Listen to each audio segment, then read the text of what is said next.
This is really exciting. I'm amped. Our next guest hasn't given a TV interview for 5 years, simply waiting for Ben Hurley to ask. Slash finally got his wish and sat down for an exclusive chat with the project. He's one of the greatest guitarists in the history of rock. Saul Hudson, better known as Slash, has been slaying the world stage since rising to fame in the 80s with Guns N' Roses.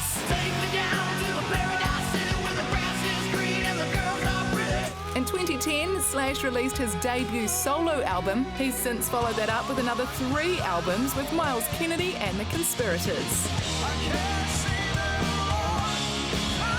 With 2 New Zealand shows this weekend, we sent ultimate Slash fan Ben Hurley to an undisclosed location for a chat with the legend himself. Welcome back to New Zealand, Slash. I know you've been here many times. Yeah. Do you like it here? The Tuatara is from here, and so I'm a big reptile guy. So of course, yeah. It's like a living dinosaur. Yeah, yeah. And do you still have the reptiles? I know you had them for a long time. You know what? I just don't have time anymore. And I used to, back in the day, I used to hire people to watch my stuff while I was gone. Mm-hmm. And, you know, reptiles, I love reptiles. But the people that love reptiles are a little odd. I read your book a couple of years ago and I loved it.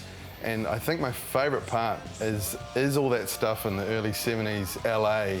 I have really fond memories of that whole period, living in Laurel Canyon and just being surrounded by artists. Crosby was up there, David Crosby, Joni Mitchell, who my dad did her album covers, so I knew her really well.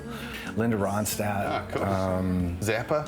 Zappa had this house down at the end of the street that had a lake and some swans in it. And it was shrouded by these huge hedges, so you had to sort of peek in there. It was very mysterious and cool. Wow.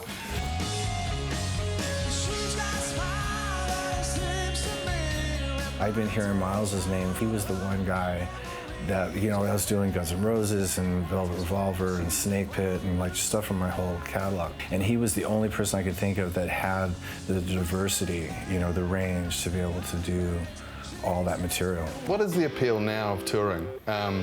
You know, you're a sober guy. You're not out partying every night. Okay. Apart from the live shows. Yeah. Is there another appeal? I mean, no. Right. It's all about the music. The only reason I make records is so I can go out and tour, you know? Because as a guitar player, I mean, I love playing guitar.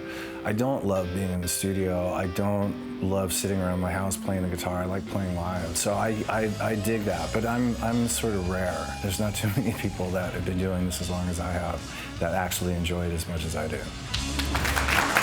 Incredible guitarist, a real maestro on that Les Paul, the old Honeyburst Standard. I saw them probably 25 years ago out at Mount Smart, and the thing that amazed me about Slash is Axl Rose had a hissy fit about something. It was the sound or something. Basically threw his mic down and walked off stage without literally missing a beat. Slash went straight into a guitar solo, covered for about 5 minutes while they calmed Axl down, got him back on stage. Rock and roll. Yeah, man. Rock and roll. What people probably don't realise is that every time they see your face on camera, I'm just under the desk here just having an absolute, packing an absolute puff. Yeah, if I'm ever talking a lot, that's why. I was calming down. It's just what we do. Hey, tickets are still available if you'd like to see Slash live in Tauranga tonight, or there are still some for Auckland tomorrow night as well.